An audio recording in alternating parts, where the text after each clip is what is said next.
Hey everyone, Amtrak and CSX. We're up in here and we got a CSX freight close to like 2 o'clock,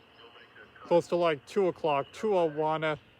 I heard him just trying to warn us. He has a K5 LA, it seems like, and then he's going slow because he's following that auto rack with 3027, but he seems to be at normal fast speed here because 3027 probably switched tracks at the interlocking, so this guy should have no problem.